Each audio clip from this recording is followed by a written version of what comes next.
Welcome to the 1905 podcast. Joe and I have been going to Stamford Bridge for over 30 years. For the past 3 years, we've been exchanging voice notes on everything from the highs in Porto to the lows of Potter.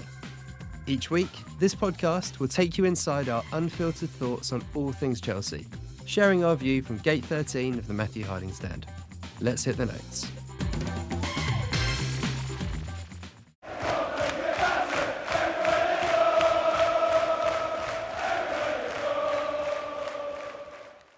It has just finished. Chelsea 1, Spurs 0. Joe and I are sat together in the Dixon's bar in the Matthew Harding stand. And that was probably the longest 12 minutes of my life. Joe, I'm going to hand over to you. How do you feel? I'm over the moon, obviously. It's a fantastic 3 points.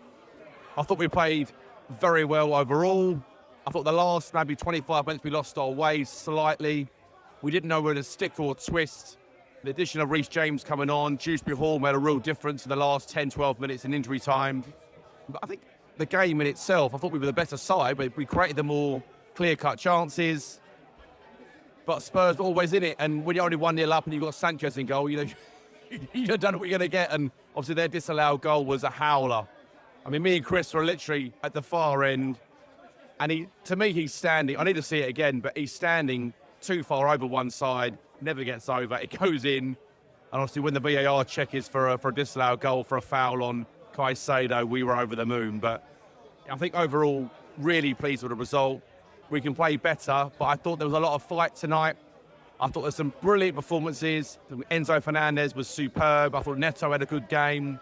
Palmer looked back to his best. Jackson chased everything down. So from our side of things, we haven't got too much to complain about. No, you're quite right. I think it's the game of the season, isn't it? Where you don't. I mean, like we were saying it. I've just been to the toilet, and everyone's saying it doesn't seem to matter what the situation is with Chelsea or Spurs. We've done the double over them yet again. So the Postecoglou is the first Spurs manager to lose all 6 of his first games against. Is it 5? 4. Okay, his first 4 games against Chelsea, and there was fight there, wasn't there? That's what you're looking for. There was a real determination. You could really feel it in the ground. Enzo Fernandez really summed it up better than anyone. But every little decision that was going our way, you could see the players getting the fans up. I'll talk about VAR probably more tomorrow because it's my favourite go-to hate topic. But again, being there tonight is everything I hate about it from both sides. Chelsea score a brilliant goal with Caicedo. We're going absolutely crazy behind the goal. Every single player is celebrating. Not a single Spurs player has questioned the goal. And then 5 minutes later, it's disallowed. It's so slow. And as soon as that happened, the momentum of the game changes. That's the problem with VAR. It changes the game. It's not just getting things right. It changes the momentum of the game. Spurs then score a goal. And if I'm their fans, they've had their moment. Sar's got a good hit. He's gone over to their fans, and then 5 minutes later, their goal gets disallowed. It's no proper football fan wants to see these moments as a fan being disallowed, and it's infuriating, I think. But that's one for another day. The most important thing is it was so important Chelsea won today. After the results of the rest of this week, we had to win. And yeah, you can hear my voice has gone, but this beer is going to go down very, very well because it's just it's the most. That 12 minutes was hell, wasn't it? They didn't. To be fair, we defended well with it, but God, it felt horrible. Yeah, we were saying, weren't we, that you play all this kind of out from the back passing from free kicks and goal kicks, etc. And then in the last 12 minutes, we just basically resorted to kicking it as far up the field as possible and hope that Neto chased it down. I would say just very quickly, I don't want to hate on him because he is coming back from injury, but I thought Madueke on the other side, who come on with fresh legs, he didn't really try very much. He didn't do a lot. Dewsbury Hall was putting himself around. Neto, who played 102 minutes effectively, was doing a lot more running than Madueke. I just feel these are the games that if you're going to get people like us on side, there has to be a lot more to your game, not just you scoring a winner against Wolves or something. you've got to put in the hard yards against teams like Spurs and Nottingham Forest and ugly games where you just got to do something. I felt like he was a real disappointing player when he came on tonight. Yeah, you're quite right, Chris. I mean, this game against Tottenham, I said before the game to you, didn't I, that our season feels like a little bit, in a weird way, like it was petering out. When you're sixth in the table, I know we had a game in hand tonight. If we didn't win, we would have stayed where we were. We've got Brentford coming up next week or at the weekend. If you don't get a result against them, you're going to hover around the 6th, 7th position, and it feels a bit ugly. But look, I said 3 weeks ago, that I didn't think we would beat Brentford. If, I'm saying do the unthinkable, Brentford aren't Real Madrid, but if we can go into Brentford and actually get 3 points, I really fancy us to beat Ipswich at home. All of a sudden, the season can turn around quite quickly. But, I mean, we saw Maresca at the end there, cheering to the West Stand, big smiles, arms aloft. It was a big result for him tonight. I felt like if we'd lost that game, it's, on that goal that went in for Spurs, had it been given, I felt like they were going to be the team in the ascendancy. So I think it's a really big moment for Maresca in his Chelsea career. I think that was the biggest game of the season for us. Like, I know it's easy to say Spurs at home, but this point of the season, 9 games to go. It's now 8. We had to win tonight. We've set ourselves out now. We now need to go to Brentford. We have to win at Brentford, in my opinion. And then if we do that, you're like, all right. And I think the whole perception about the season can shift back the other way it was before Christmas quite quickly. Because if we win at Brentford, it's 4 wins in 5. You're like, all right, you're on form again. And yeah, I'm gonna finish on the point because I think it's worth saying because he really felt it tonight. That group of players care, and there was a lot of fight there. And Cucurella, Enzo, people like Casado. There's something there, and I think if the fans can get behind it, if we can finish the season well. We were talking before the game, thinking about the players who are going to come back in the summer. We talked about the last podcast. There is reason to be positive. I'm going to feel like this after we've just beaten Spurs, but you suddenly got Jackson back, who had his moments today. Palmer getting his assist, he's back. There's reason to be positive. We just need to go and show it now, don't we? Yeah, I think the biggest thing for me as well is that, like you just said there, Chris, we've got a belief in that side, and like Enzo, on more than one occasion tonight, when the crowd went flat, on occasions, he was the one that was cheerleading it all, and getting the supporters back on side. I think if you don't care enough, or if you don't care at all, that sort of thing just passes you by. But he realises the magnitude of the game. He's only been at the club a couple of years. And I think that I love players that get us. And I harp on about a game that a few years ago when we played Bournemouth away, when Spurs were going for the league title against Leicester, and the Chelsea fans sang on the sidelines, "You better not lose to Tottenham." When we drew 2-2, we were 2-0 down at half-time, and those players had, as bad as they've been for most of that season, they made sure Diego Costa, Eden Hazard, they got their goals on the night to make sure that we didn't lose that game to Tottenham, and it gave Leicester the league title. And players like Enzo, Caicedo, Cucurella, they got us tonight. And I feel like sometimes in a league campaign that hasn't been brilliant, hasn't been perfect by any means, sometimes the small moments like that give me the biggest relief and the biggest cheer in some ways. But let's hope that Brentford are a much tougher team to break down than Tottenham, I would suggest. But look, we can be pleased with our night's work. It's 3 points. We're back in the top 4. Hopefully, we can pick up at least a point or 3 against Brentford. Other teams are going to drop points. Newcastle, Villa, Brighton, they're all going to drop points along the way. Man City as well. No Haaland for 7 weeks. It's a huge boost for us. But we have to try and make sure we're now down fourth or fifth position. And look, we go into next year with new players, a new team, a new mentality, and fingers crossed, a sort of invigorating chance to go and at least put a title run together. All right, we'll be back in the morning with fresh voices and a new reflection. But yeah, come on, Chelsea. Oh, what a relief. Waking up this morning with a really nice spring in your step is nice, isn't it? The double over Spurs yet again.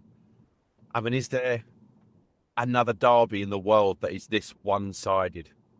I mean, it's become an absolute joke. I mean, another defeat for Spurs. They're 16th of the season in the Premier League alone. They're 20th overall. I mean, we think we've got it bad at times. I mean, just look at this. I mean, it's a woeful record, and I'm not sure the Big Ag has got a lot of time left there, because when you go to the away fans and cup your ears to them like you did, you're only going to get short shrift, and they were giving it back to him, and yeah, it was nice to watch them fully capitulate last night. It's always a good sign. That it's a nice thing when a rival team and a local team sort of lose their mind all around you. Certainly beats them coming to the bridge and singing in the corner when they've beaten you, that's for sure. But yeah, it was a great night for Chelsea. A really good 3 points. I mean, it wasn't vintage, but I thought we played well enough. We certainly were worthy of the win. Chris and I also discussed the VAR, and Chris is going to speak about that a bit more in a minute. But I think the fact that we scored a goal that they could not find anything to rule out. I mean, they have had to find some hair follicle that was offside. I mean, it's ridiculous. And equally for the Spurs goal, you can look at it a few more times. I've seen it back. There's not much in it, if I'm honest. And I think if both of those goals are given, we're probably okay, but we still win the match 2-1. I thought we had the much better chances, like I said yesterday. The Gusto chance was a good one at the start. Sancho possibly making Vicario make a brilliant save not long before the half. There was the Cole Palmer one where he jinxed in from the left-hand side and crosses, and we couldn't just quite push the ball over the line.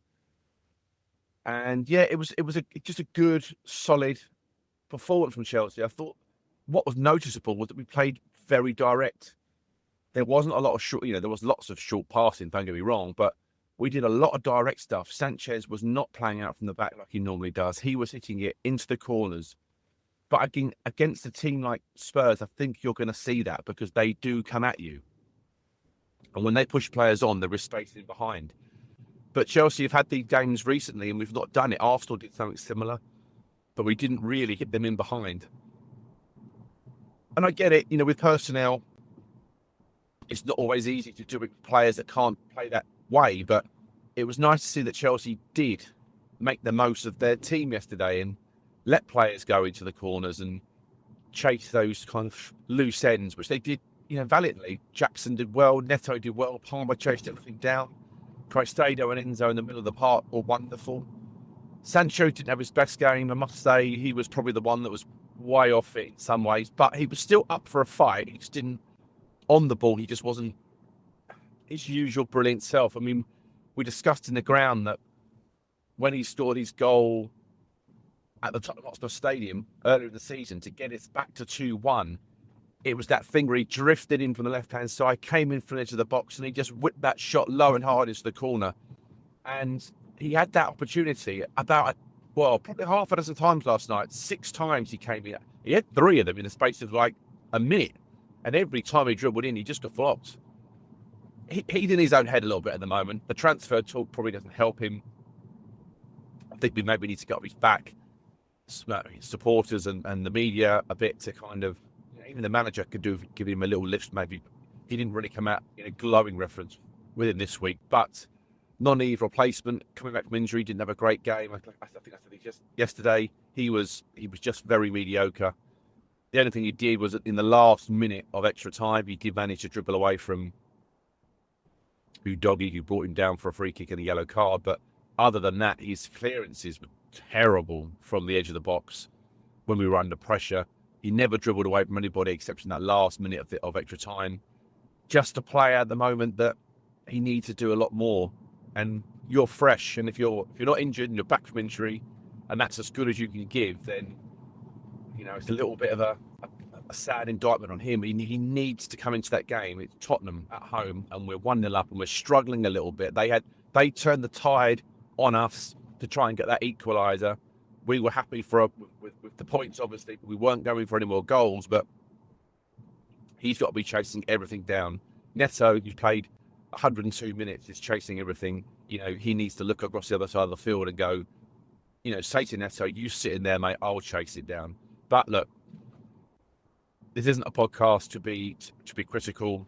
I want everybody to go home, or wake up, I should say, with a really good positive attitude, a good positive 3 points in the bag. We go to Brentford on the weekend, and I think they will be a tougher nut to crack. There's no doubt about it. Even though they haven't won at home this calendar year, which I found staggering, actually. Usually that's Chelsea hold my beer territory, isn't it? But if we can stay in that game, we've now got some players back. Jackson and Palmer have to score a goal soon. The law of averages says they cannot not score a goal again. So I feel like there's goals in this game for us. They won't make it easy. I've said the other day I thought that Brentford would probably beat us after the Arsenal game. I couldn't see a way out the way we were playing. I think if Chelsea play like they did yesterday, much more direct, they dominated the midfield. Enzo and Caicedo, if they both play, I'm not sure if Caicedo's going to be fully fit. He had an injury early doors. I'm not sure if that was a dead leg or something, but they may need to get him back a bit quickly and get him into the physio's room to make sure he's ready for the weekend. But we can dominate the midfield like we did yesterday. We've got every chance of going to anywhere and winning. That's the honest truth for this side. It's just that they always give you a chance. And even though Spurs didn't score last night, the one that went in that was disallowed, Sanchez is in a really poor position. And the reason I mention that is not to be critical of Sanchez, but it's just to say that that's the world we're living in. We don't have a Peter Cech or a Courtois behind us. The goalkeeper is suspect. There's no getting away from it. So we have to be on our game. We have to be taking our chances when they come. I do feel there's going to be a game soon where everything we hit's going to go in. I feel like we're going to have, first 3 shots all going to go bang, bang, bang, and we're going to be off and running. Because I feel as though we've been a little bit unlucky with some of the chances we've had recently, and even last night again, you thought, oh goodness me, surely one of these is going to have to go in.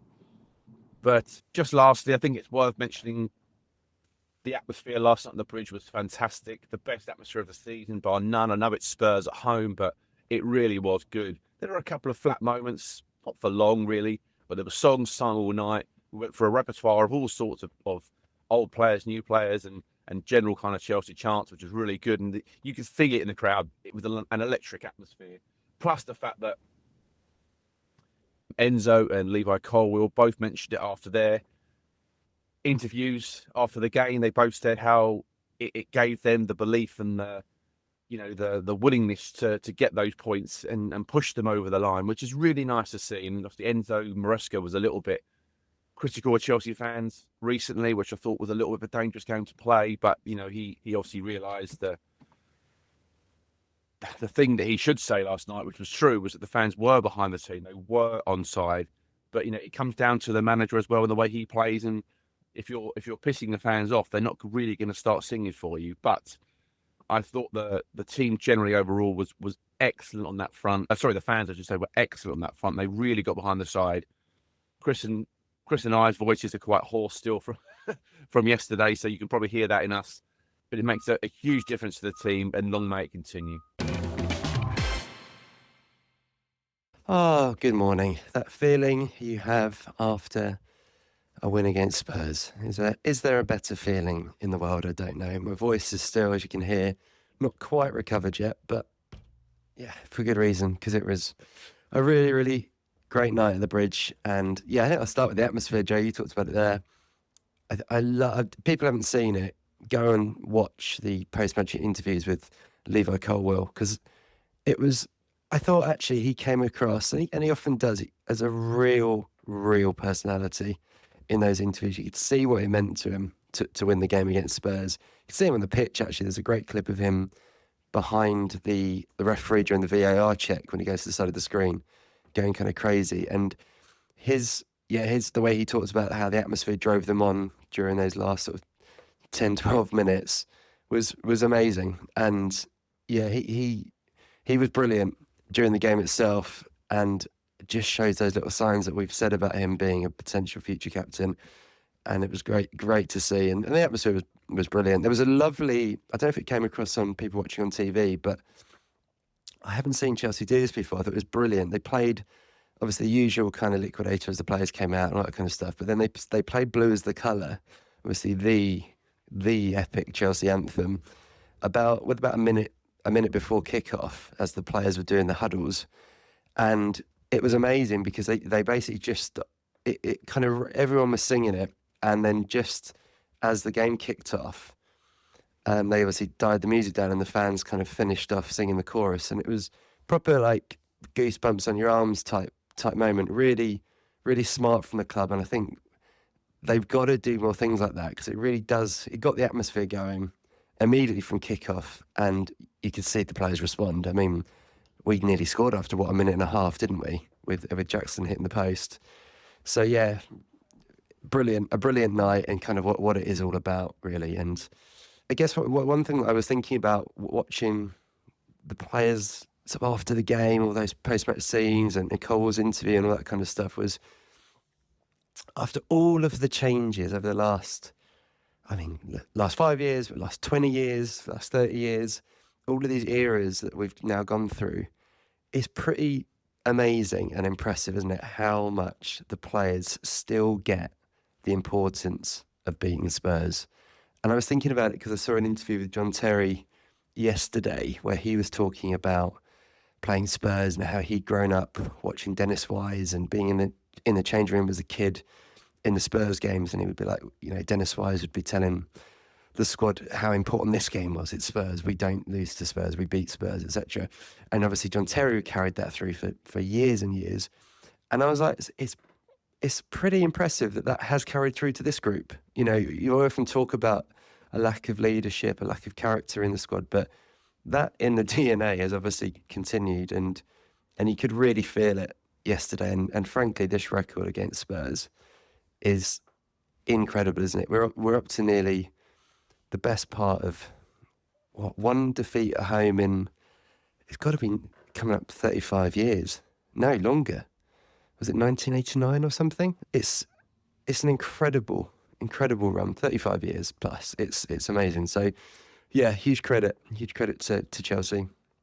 You mentioned it a little bit there, Joe, but I thought Jackson, or Chelsea's play in general, having a bit more about us in terms of going direct was just huge, and Jackson was imperative to that, wasn't it? I think just watched Maresca's post-match press conference, and he said very much the same, which is Jackson gives us another way to play. And I mentioned it there, right from kickoff, pretty much we went long, and Jackson nearly scores, but it does give us another completely different dimension. And I think that as a fan, that's what you want to see. I don't actually think Chelsea fans mind us playing around from the back at times. I don't think there is any. I think we're all big enough, mature enough to know that sometimes how you have to play, you have to bait the traps and all that kind of stuff. But you want to see variety, don't you? You want to see when that isn't on, you go long and you get in behind them. And actually yesterday we did do that, which was refreshing. You've got so much pace when you've got people like Jackson and Neto on the pitch that, it's kind of crazy not to do it at times. So yeah, that was good. And hopefully that's something we see a little bit more of as we go into this huge run in with must-win games, but winnable games if we play well. This is the thing, we can put a run together. And mentioned it, if we can win at Brentford, if we then beat Ipswich at home, you're looking at 5 wins in 6. So it feels crazy to say that, considering how we've all felt a little bit negative recently. But I'm forecasting ahead that there's 2 wins that we might not get, but if we do, it puts us just in a really strong position going into what is a very tough sort of last 3 or 4. But yeah, a lot of positives, and yeah, feeling good about things again. I guess on a negative side, when the team lineup came in and you were like, oh no, Fofana again, and it sounds like he's, from what we see yesterday, he's injured and is going to be assessed in the next few days. And you add Lavia into the mix. Obviously, we found out the day before that Lavia was out, and it's just painful, isn't it? That with those two, Lavia hasn't completed a 90 minutes for Chelsea, which is just staggering, isn't it? And I think both of them are sort of missed over 60 games across the last 2 seasons, which fundamentally is just really sad, because they don't want to be injured. They are, two top players who generally take us up a level, both of them when they're on the pitch. So it's massively damaging for us. But you just can't rely on them. And you basically can't build a squad or plan around them. And I think when in the last pod, we obviously did a bit of squad planning for next year, kind of forecasting what we think the squad might look like. And we started that by saying that by all accounts, Chelsea want quite a big squad, 25 or 26 outfield players. And I think, to be honest, it's probably because of players like Fofana and Lavia that you have to do that, because almost any game time you can get out of them is a bonus, really. And obviously Reece James has been in that category as well. And, touch wood, he's staying fit at the moment. But you almost have to, when you've got players like that in the squad, build around going, well, we need to have an Asugo as well in the squad in centre midfield, because you can't rely that Lavia's going to stay fit. It's just a real shame, and I really hope that in both cases they can find a way to crack it. But in Fofana's case particularly, because it's year after year after year now, you just think, I don't know if it changes, and I wouldn't want to see this happen. I'm not asking for it, but you look at the number of players who've gone abroad from Chelsea. The two that come to mind are Pulisic and Loftus-Cheek, both who basically serially getting injured at Chelsea, and wonder if going to Italy, different climate, different speed of the game, different physicality, would actually probably do someone like Fofana the world of good, because it is a different type of football over there, and maybe his body could cope a bit better with it. Again, not something I want, but something that, I don't know, it could be something that happens, but we'll see. But if we, hopefully neither injury is too bad and we can see them a bit more in the running, but you're not banking on it. That said, Chalobah came in, I thought he was great. Again, leadership, and not to be underestimated, the fact that you got two Cobham boys, Chalobah and Colwill, really leading that defence, and bar a couple of chances that Spurs had, the one from Son at the end, really was how many times they really got in behind us. And actually, fair play, give him his flowers. It was a good save from Sanchez, having got, I think, a bit lucky with the VAR one. I said I'd talk about VAR. I won't get into too much detail on it, because I think I've probably bored people to death with my hatred at this point, and it is probably that word of VAR. But again, it just spoils when you have a moment like that Caicedo goal and everyone goes crazy and it's a magical moment, and it's taken away. It's just like, oh, what's the point? And you're 12 minutes added on, and if decisions are taking that long, then frankly, I don't think it makes sense. Postecoglou obviously very pissed off about that at the end of the game. I think wrongly, looking it back, it was clearly a foul. I mean, to be honest, it could have been a red card. It was a bad tackle. But again, how it's taken that long, I don't know. You could watch it for 5 seconds and go, yeah, that's a foul. And then the offside with Chelsea, if maybe he's offside, but again, it's this thing that is underestimated, I think, of when was the ball kicked. You look at the freeze frames of when they sort of choose when we're going to put the offside line up.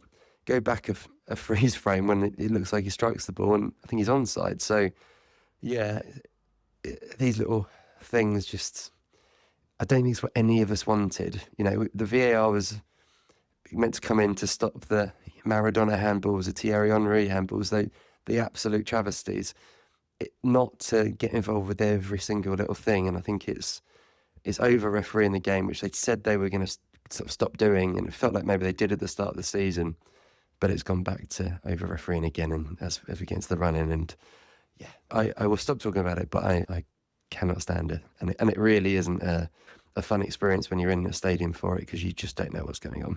But yeah, onwards, lot to be positive about.